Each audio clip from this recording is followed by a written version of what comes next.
Aloha, beautiful ladies. Welcome to the Woman Unleashed online retreat. My name is Amber Queely Milani Benici, and I welcome you here to this moment of sacred pause, this time for you to tune inwards to what's most important for you, to listen deeply to your spirit, and to activate that creative side as well. So, as we're diving in, I'm excited for today's session. Here's my little happy dance here. But before we dive in, I want to make sure you have your materials. So make sure you have your journal, you have any coloring goodies, your beverage of choice, and we're gonna get comfortable today. And today is all about finding the oracle within. What does that mean? You might wonder. Don't worry, we're going to get there in a moment. But before we do, let's take a few breaths just to get present, to get here before I introduce our session guide today. So if you want to with me, just close your eyes, and anything that's been going on from before this session, any lingering energy that you have, if you want to just inhale in and exhale and release. Noticing now anything that might be pulling your energy in the future from this moment. Bring your energy right back here. Inhale in, exhale and release. And our third and final breath, smelling this moment together. Inhaling in and out. And now I get to introduce you to our beloved guide today. I'm super pumped about this one, by the way, just so you know. Lynn Andrews, yay! If you don't know Lynn, she's you're wonderful. She's an internationally best-selling author of the Medicine Woman series, which really chronicles her 3 decades of study of work with shaman healers on 4 different continents. So she studied the way the sacred feminine that began with Agnes Whistling Elk and Ruby Plenty Chiefs, Native American healers in Northern Canada. And then she went down south and she studied spiritual discovery with a shaman curadera of the Mayan Yucatan. And then she went over to the Aboriginal women of high degree in the Australian outback, and then a Nepalese healer in the foothills of the Himalayas. So she's been all over the world. And so imagine her gathering all that wisdom, and she gets to bring it to us today. So she's recognized worldwide as a leader in the field of spiritual healing and personal empowerment. She's a shaman, a healer, a mystic, and she's really known as a link between like the ancient world of shamanism and like what we're doing right now and how we're like finding personal healing and deeper understanding of our own pathway of enlightenment. So she's been all over the world, but today she's going to be here. Lynn, welcome. So happy to have you here. Thank you so much. This is great fun. And we just discovered that I'm going to be there on Saturday. And next week, I start my event about the oracle within, about your inner growth as a spiritual healer, etc., at the Manalani. I know, I'm laughing. I'm like, you're 20 minutes down the road. I know. She didn't even know it until 10 minutes ago. I know. I'm so excited. It's like, it's all aligning. It is. So when I was thinking about hearing about what you're doing, so Lynn right now, we're going to talk about it in a little bit. But Okay. her personal work right now, she just came out with this beautiful oracle deck. But part of when we were talking about what creative thing that we could offer to you, we were thinking about like how to access that inner wisdom. And I know that that's one of the things that we're going to talk about today. Yeah, Lynn? Well, the oracle cards, the reason I did another deck of cards years ago called the Power Deck. And it's a very lyrical, harmonic deck that leads you to your self-discovery. And this deck does the same thing, except that it is very Native American. The artist, Robert Taylor, is a Native American from Oklahoma. And he does very beautiful, strong cards like you see here. This is a worthiness card, but it is the Kingfisher. And this one, for instance, is a warrior giving away all of the things that keep him from love. And so accordingly, as you go through the deck, you find things that you have to give away, that or you find the oracle within. And, you know, when people think of oracles, when we think of oracles, we typically think of the traditional circle from ancient times and a high priest or a priestess who goes into a trance to commune with the deity and prophesy the future or reveal to us our divine purpose in life. In other words, someone outside of ourselves who is supposed to give us the vision and wisdom that we seek. But I believe strongly that the most profound voice of vision and wisdom you will ever experience is a voice that comes from within you and speaks to you of what is real and true for you. Truths that maybe you don't even know that you're carrying until you see or read something that awakens them. So when you pull a card, obviously there are different, in the book that goes with it, there are different layouts for the cards. And you can ask a question, you know, what is, should I take this job? Should I live in Hawaii? Should I stay with this relationship? And so forth. You know, the typical things that we ask questions about. So when you're working with the oracle deck, you become your own oracle because you embrace the voice of wisdom that is part of you and connects you with God and all of life, rather than keeping you separate and apart. And I think that's one of the big issues of life today, is that many of us do feel separate and apart from the wars in the Middle East, from the travails of politics, money, the whole thing about success.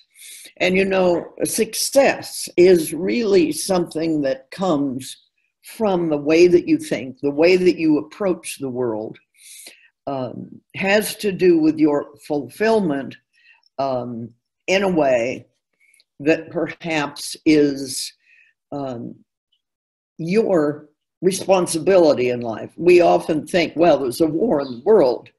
That has nothing to do with me. Well, in actuality, we're responsible for the world that we live in.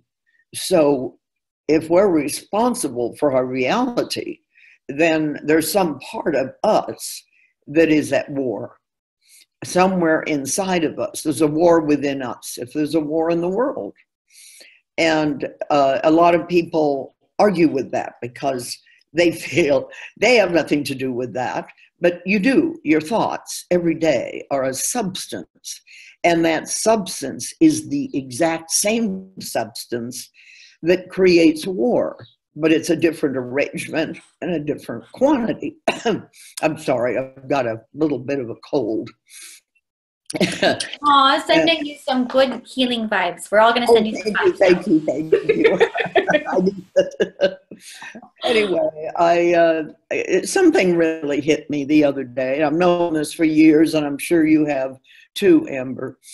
But I was doing some research on alchemy in ancient times when the Crusades were moving through Europe. And the people that were the high masters who were studying enlightenment and how to get to enlightenment were changing the language of what they were doing. So they called it alchemy. They called it changing lead into gold, which means changing this ordinary life, this ordinary person that we all are. But we also have the possibility of enlightenment within us. And we have to, we're going down a path, a trail, one way or another. leading us to that essence, the core essence of who we are, which is really enlightenment. And we are extraordinary beings of light. And I realized something so interesting to me, that lead is the same substance as gold. The only difference is the arrangement of the molecules, the atoms, and the quantity of them. But they are absolutely identical in the substance. Think of that. So everything is one. We are all one. What does that really mean? What it really means is that we're all made out of this same substance, which now I find very interesting. They're finally realizing that we are stardust. And remember, I wrote a book called Star Woman. We are made from stars, and to the stars we must one day return. It was so interesting, that piece. Well, there's a couple things that you're talking about, that you're touching on, Lynn. One is the piece of that gold and lead, that it's all the same. It's just the arrangement, and thinking about our thoughts and how it's that same type of thing of like feeling separate comes from thinking. Or if there's war out somewhere else, that there's actually some sort of thing going on here, but it's a different arrangement. I love the idea of arrangement. And there's something powerful about being able to rearrange. Oh, yes. Right, that's our work. Is that well, yeah, you rearrange by the way that you think. And the way you think produces then the love that you feel in your heart. Same substance, a different arrangement from, say, hate or anger. It's the same substance. And that just, I don't know, I heard it for years and years and years, and then all of a sudden it made sense to me in a way that I'd never seen before. You and I are the same substance, a little different arrangement. This is like one of those things where my mind's just going, Yeah. Well, mind blown. I know. Well, the work with these extraordinary women all over the world have my whole life, after leaving Beverly Hills and the film business. And I have a daughter, and I left that marriage and went into this 100%, really. And I am not asking or saying that anyone else has to do that. I think it's because I'm kind of a slow learner. I had to absolutely focus totally to understand the wisdom that they were teaching me. And there are 44 of us in an extraordinary group of powerful women called the Sisterhood of the Shields. And we're all from different parts of the world, Native women for the most part. And it is an extraordinary thing to see that we're talking about power. I was in Tibet talking about power with Ani, who is a Nepalese hill woman. And I spoke with her in my language. She spoke to me in her language, Shepang, and we understood each other perfectly, except we didn't understand the words. We understood power. Once you've moved into the world of power, which means not power over, it means empowerment, where you sit in a place of stillness and you witness the world. In a sense, you're a spiritual wanderer in a way. It's not about judgment. It is about your relationship with the divine feminine, if you're a woman. But for man also, they have to have a relationship with the divine feminine as well. Why? Because we are on a female planet. So Mother Earth. So that implies the firstness of woman, which is one of the things you learn in shamanism that is a key. The firstness of that arrangement of molecules and atoms. which is different from male. We all, not one better than the other. I'm not saying that at all. I'm just saying that it needs to be equal, however, and there has to be a balance. If you have just a goddess time, it's as imbalanced as if you just had a patriarch, which is kind of what's going on now. To me, the wars that are going on in the Middle East, in a way, they're wars over water, for one thing. Nobody thinks about that. And the other thing is that it's a death dance of the patriarch.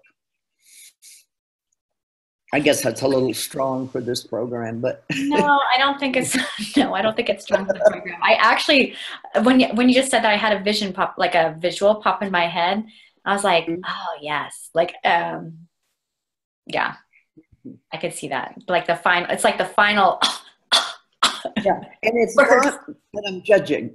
Everything is part of God, whoever God is to you, the prime mover in the universe, that being of light that you see. Maybe you animate that being of light, and maybe you don't. Whatever, it is a prime mover. You can't, as Einstein said at the end of his life, you can't look at this universe and not understand that something created this universe. It is so complicated, so specialized, that even a mind like Einstein would say that. And I think that's so important to realize, that somehow we're here. What is the reason for your life?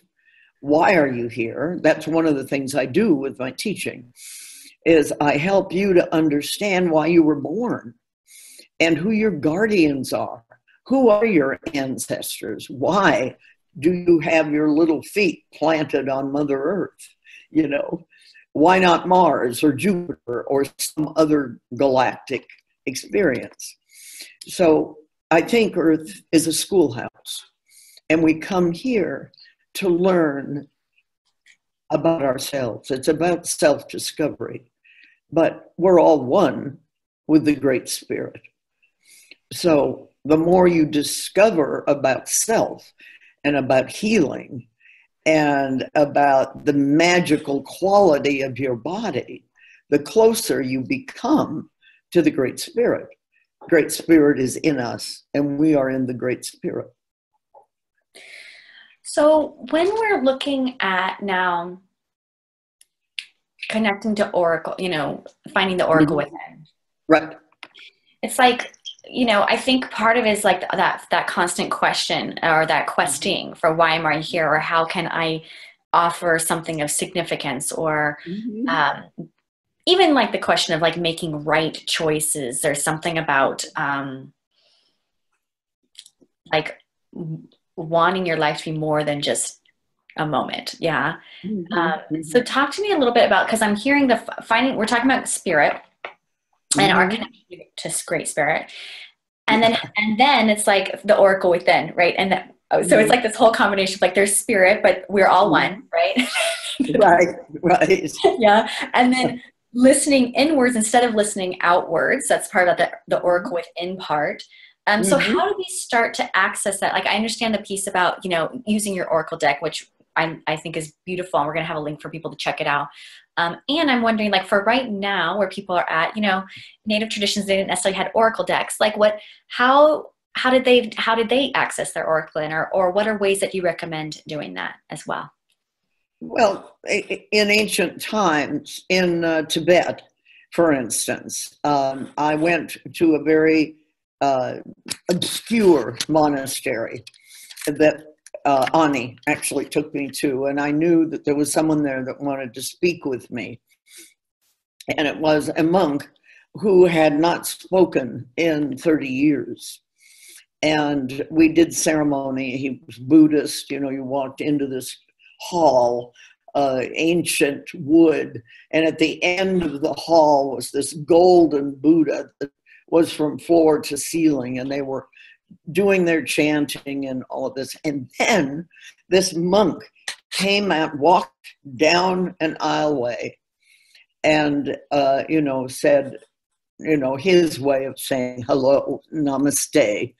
And we went and we talked for the first time in 30 years for him. And I asked him, why? Thank you so much for this honor. Why are you speaking with me? And he pulled out the teaching deck of cards that they have. They're old, and he gave me several of them. And they're just ancient. And they have designs on them that you meditate on. And there's writing on them that you meditate on. And they teach you things about yourself. In other words, they're given to you by the Great Spirit, by the Buddha for him. And the teaching decks throughout history, they're just one of the best ways to learn that I know of. And just an incredible experience happens when you suddenly realize that there was a wisdom inside of you that you didn't even know you had. I can pull a deck of cards or a card. I'd pull one every day as a way to pray. It's beautiful painting on the one side, and yet on the other side, for instance, this card of the Kingfisher is actually about worthiness. And it says, I'll read just part of it, all water birds are medicine.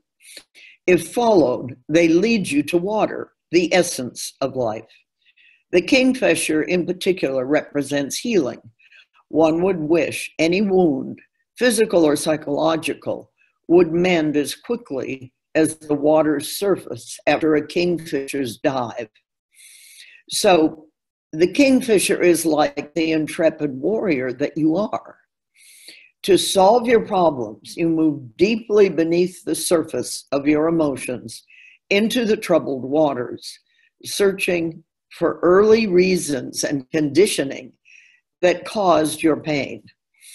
The blue medicine signifies the deep blue water of your emotions and your consciousness and your prey.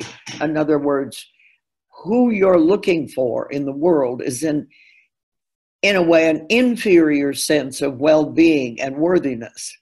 Like this great bird in flight, once your prey is found, you set your wings to soar high above it, determining where next you will plunge. Let this be your time of healing. Raise your spirits to the sky. So what that does for me is gives me and all of my apprentices a point of view for the day. What you need when you go out into the world. What do you need to survive? What do you need as an inner glow? You learn about your luminous fibers in my school. You learn about how to work with energy, how to deal with situations. And when people say, oh, it's just made of energy, we're all made of energy. Well, what does that mean? And how do you produce an object, say, of power? How do you produce, this is the cover of the book for the Sacred Vision deck. And it's a book that tells you how to use the deck of cards, the explanation of the cards on the back, and so forth. And all of these things lead you to self-discovery. So I was on book tour. I've been on book tour 20 times in my life because I've written over 20 books. And I would find that everywhere I went, all over the world, I would work with people, and they were coming out of abuse. Almost every person I ever worked with on tour, from Taiwan to Australia. And I found that obviously we all want the same thing. We all want balance and good relationships, and we all want success and safety and security in our lives. But also, we need to understand how to get there. and how to get there, I finally decided to found a school. And it's an academy for enlightenment. It's a mystical shamanic school that I wrote curriculum for 4 years. And it's so the curriculum is written. So when you join the school, you can join it from anywhere in the world. You know, if you're a woman in Pakistan, you don't have to come to a campus. You know, you communicate like we're communicating right now, but I also send you the curriculum. So you have something physical in your hands to work with, you know, and read and do the different experiential processes that I give to you. And through those things, you begin to learn about different aspects of yourself that you wouldn't, I don't know how you learn them otherwise. You, in a way, kind of need to have someone who's walked the trail before you. And that's. I love that you have that offering, Lynn, for people all over the world to be able to connect and do that. And there's something about, like, think of ancient times, there was like this lineage, like you came from, you had teachers before you, and there was something that I feel like that's been like unplugged a bit over the past like 100 years or so, that there's like that gap now where people are seeking that, but are kind of like not knowing like where do I go for that. So I love that you have help. Yeah. So today, you know, I know that you have a process or something, or a meditation for us to, I think it's perfect that we're just talking about being able to find that oracle within, and like the following the guide to get more information. And so today we're going to go on a bit of a journey to gather some information. Yeah. Oh, yes. Oh, yes. I could do, I don't know how long we actually have, Amber. I can do a fairly long one, 12 pages, 13 pages long. How long is that? How long is 12 or 13 pages? Well, written pages. So I'm thinking that maybe we should do this other one. It's a little less time. I mean, the first one is about your core essence. And if you happen to come by the event I'm giving, which you're welcome to do, I'll be doing this meditation. But let's take this meditation. It's called Born with Wings. Okay? I love that. All right, ladies, are we ready to go on a journey with Lynn? Or in Hawaii, we call her Auntie Lynn. Auntie Lynn's going to take us on a journey now. Oh, okay, close your eyes. Take a deep breath, relax your body, get comfortable, forgetting about your body as best you can. Relax every muscle from the bottoms of your feet to the top of your head. Breathe deeply and take a moment. I want you to imagine that you are being born out of the world of spirit into the physical world. You are being born into a beautiful lifetime. It could be the present time. You are born to wonderful parents. There is, however, only one major problem. You are born with wings. From the very beginning, your parents hide your wings. Imagine what that would be like as a baby, as a child. Your parents are hiding your wings, strapping them down. It does not hurt you, but it's confining, putting clothes on you so that your wings are hidden. They don't want anyone to know that you were born with wings, because then you would not be accepted. You would not be like everyone else. You would be separate and different. Surely no one else had wings but you. Your parents never talk about it. And as you grow and become able to talk and live and function and go to school, nobody ever notices that you have wings, but you know that you are different. You know that there are times as you get older that you drive out into the desert or out into forested areas where there is no one, and you allow yourself to feel your wings. You don't really do anything with them, but at least you can untie them. You feel them, and it fills you with a sense of excitement and joy, the joy of being free. Realize that you are this person with wings. Take some time as you feel yourself in your younger life hiding from others, hiding these wings, and yet you know that you have a secret.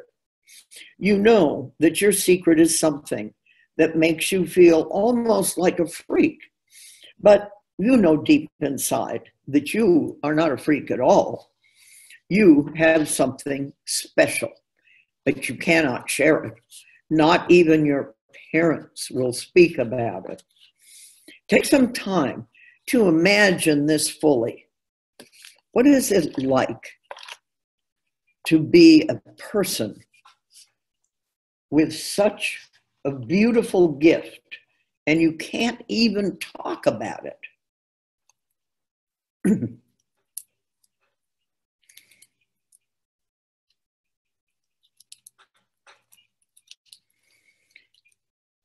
Now you are growing older. You are beginning to see that you have to fit in or life will be intolerable. One day, however, you decide to go down to the beach. You are alone, and as you are walking along the beach, you see someone up ahead of you who actually has wings. I want you to go into your imagination and feel what you would feel if someone were really a kindred soul and had wings like you do, and you saw them for the first time. Allow yourself to experience this. Take some time.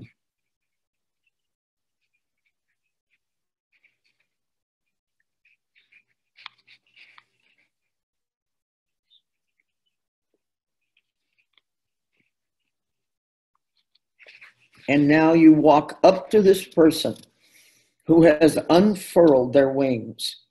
They turn to you, and there is a recognition between the two of you.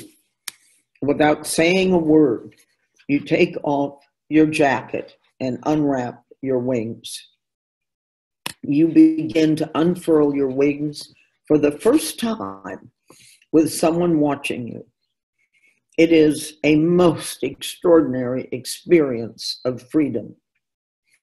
You're not used to this, and the feelings within you are incredibly beautiful.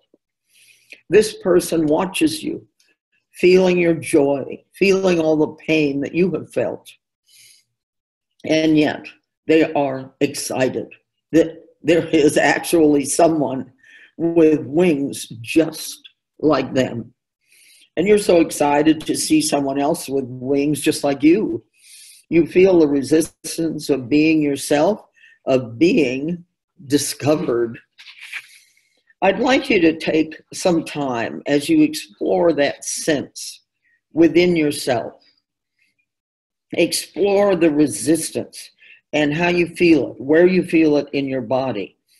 What is it like to feel that resistance and suddenly be able to release it? Take some time here.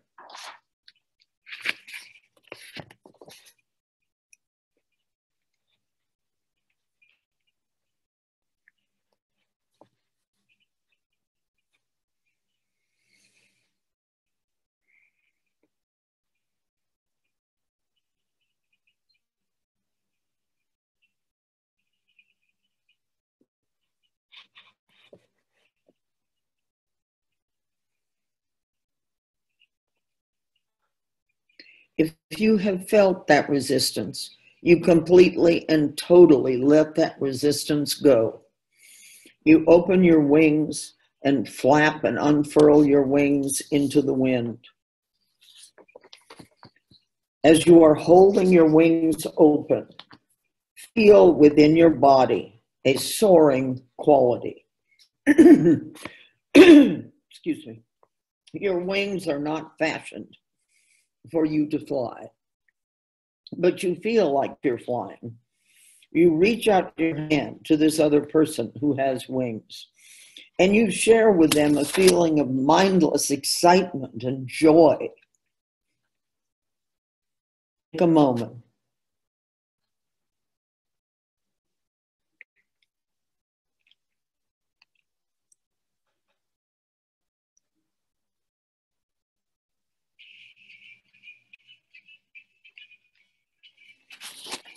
You and your new friend walk down the beach together. You walk together, but you are talking together with a different kind of intensity than you have ever known, because you don't have to resist who you are. You don't have to resist what you feel. You can cry, you can laugh, you can smile.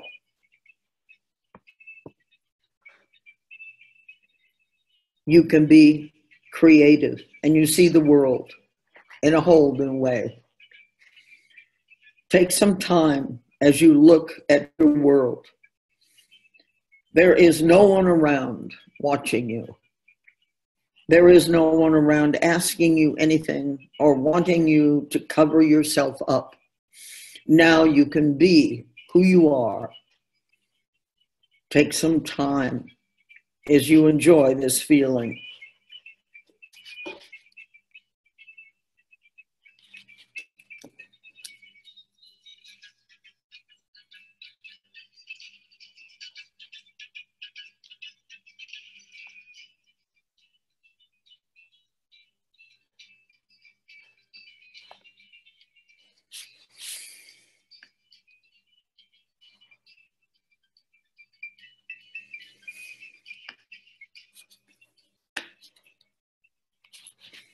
Now I want you to exchange with this friend who seems like someone you've known for lifetimes.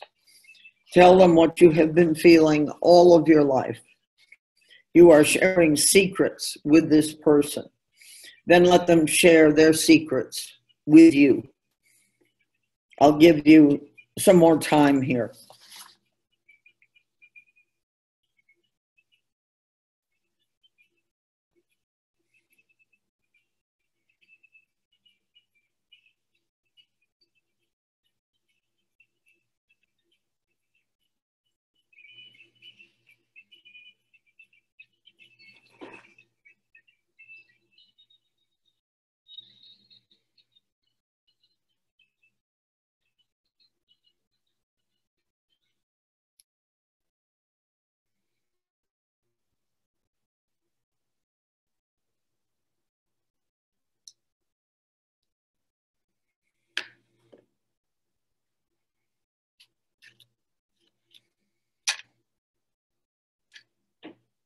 And now that you have shared your secrets, you know that you're going to have to fold your wings back into place.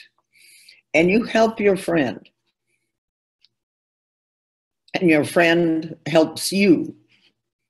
What does this feel like? You finish folding your wings and wrapping them away, but now it is very, very different. I would like you to tell each other, how is that different for you?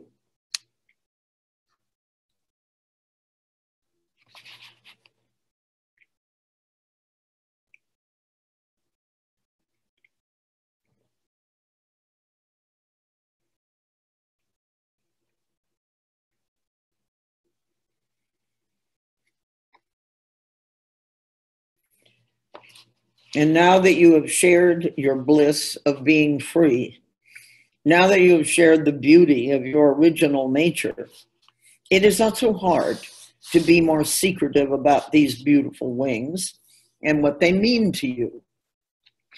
Now it's a secret that you can share, for you realize that there are more people, after all, who have wings. You can share that vision, and you can begin to open your wings much more than you ever dreamed. It's like being a poet, an artist, a visionary, a mystic, who sees everything more clearly now. You now know that you have to go on. You have to go home. Before your friend goes, you realize that you now have a wholeness inside you that you have never felt. You feel secure.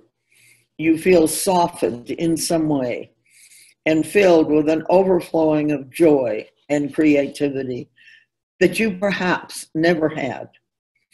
It is time for you to go home now. But before you separate, your friend hands you a wand and says, "This wand is very magical and glows with the radiance of the Great Spirit. I have one too. Our wands will remind us of our flight to freedom and will always help us to find each other as we travel throughout the world." Take a moment as you do this, saying goodbye and namaste for now.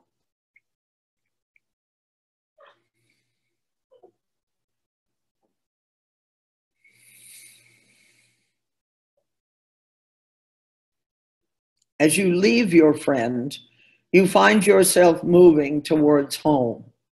Your heart is beating happily. Your wings feel more comfortable than they have ever felt. And you know that time is near when perhaps you will not have to hide your wings at all. You will feel normal and yet special. It's okay to be special. It is wonderful to be special.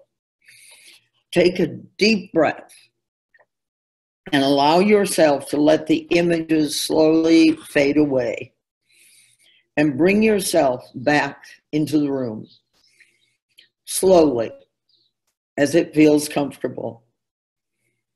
When you open your eyes and before speaking to anyone, write your thoughts in your journal about your experience.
So, Amy,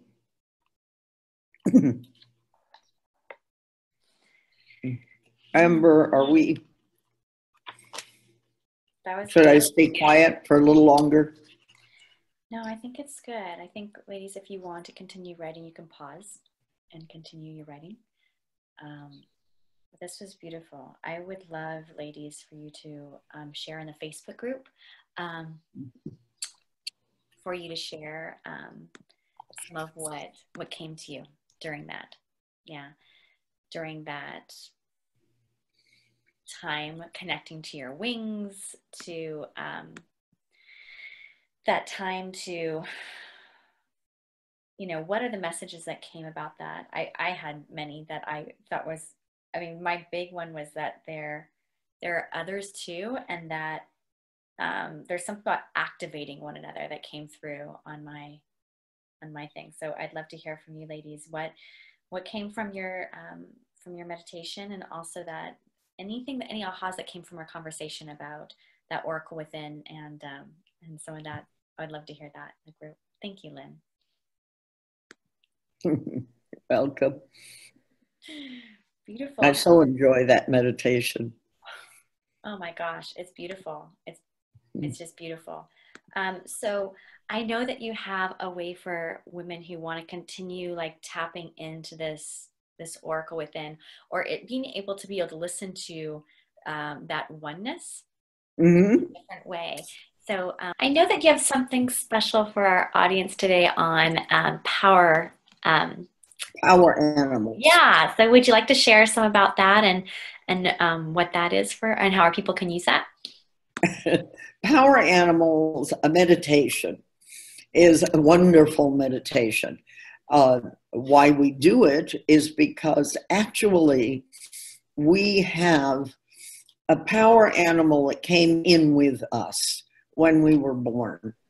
And we don't acknowledge that. We don't know we have it. What do you mean a power animal? Agnes and Ruby, I'll tell you this little story about myself. When they asked me, what is your favorite animal? What do you think your power animal is? And I said, oh, Agnes, I'm a deer. I'm a deer. They're so beautiful that I like to just mosey along and graze. And they were on the floor rolling around laughing at me because I am so not a deer as I love them. Because, people who are leaders in the world, people who initiate waves of consciousness, waves of inventions, are predatory. And predatory does not mean, you don't go out and eat people. What you do is, as a predatory, I'm a wolf, and as a predatory animal, you're always looking for wisdom.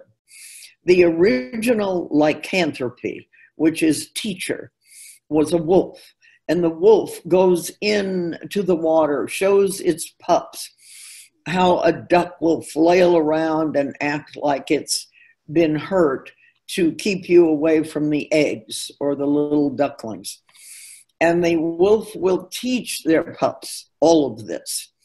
They are the original lycanthropists, and I'm certainly one of those. And I searched down the trails, the paths of enlightenment throughout the world. I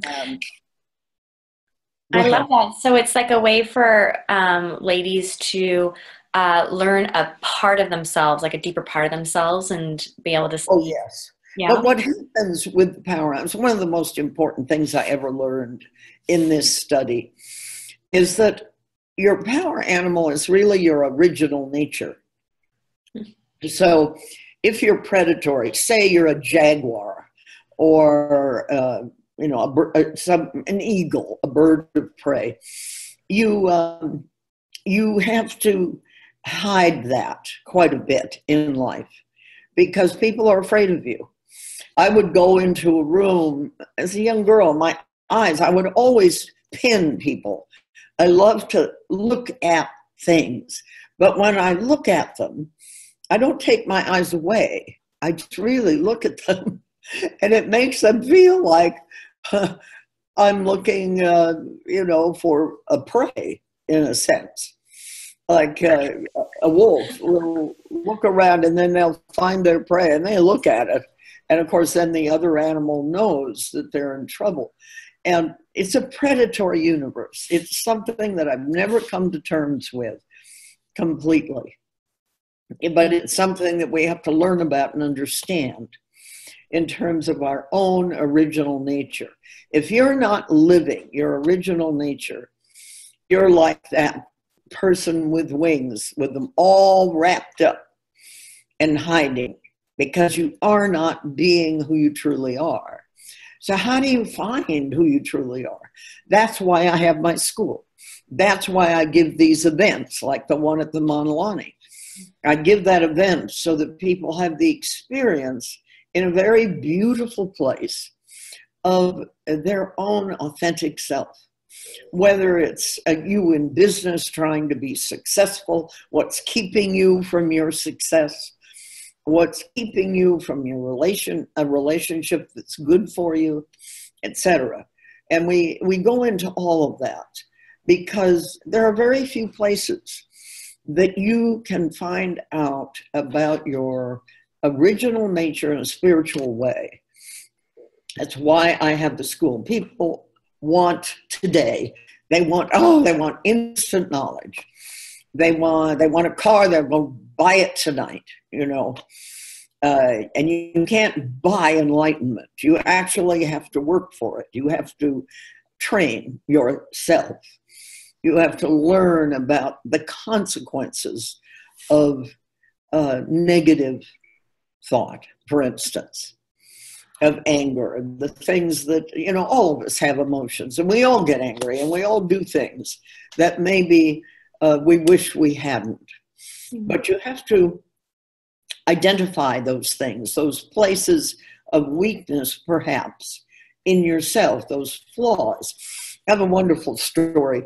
I was in the outback of Australia, and I was with a woman, an Aboriginal woman named Ginny B. And I wrote about this in Crystal Woman. And we were walking across the outback. We, were painted and so forth. And we'd been through ceremonies, and we're walking across the outback and the red sand. And I was kind of shuffling along, you know, complaining about the plight of human beings and how one person is not ever going to be able to do anything about it. And she stopped and she turned to me and she reached into her dilly bag and she pulled out a crystal and she held that crystal up to the sunlight, and the streams of light came through the crystal and through prisms of color all around us. Magnificent. And she said, Lynn, human beings are like crystal. It's the flaws within them that create the beauty of all this light. In other words, if that had been a crystal without flaws, there would have been no beauty. That's beautiful, Lynn. Oh, I love that. Yes, that's like an exclamation point at the end of our session right here. Yeah. So ladies, if you want to go ahead and grab your session on power animals, discovering your power animal, click the link right below here. We have it here. And really to find, connect and reconnect that true nature, right? To find that, to notice like what parts you might have been stuffing of yourselves, and to actually access that side of yourself to help you move forward, to connect and to plug back into that power if you've been unplugged from it. And, my experience with power animals too, are there some things that, there are things that are powerful, and there are also things I kind of have to watch out for in myself. So it's just really about self-awareness to the next level. So that's a huge gift. Thank you so much, Lynn. That's really beautiful. You're so welcome. I hope you enjoy it. And the tape takes you into a ceremony, and you go along with the ceremony, and you go, through a tunnel to the land where the power animals and the ancestors live. And the lower world, it's fabulous. You'll enjoy it. I hope. Oh, yes. All right. Thank you again so much. And ladies, we will see you at our next session. Be sure to check it in the Facebook, say hello. And really from this session, I'm just being in that space of like listening within, listening to that inner oracle and noticing the messages and the signs that you're getting today. Lynn, much aloha. Aloha. Mahalo.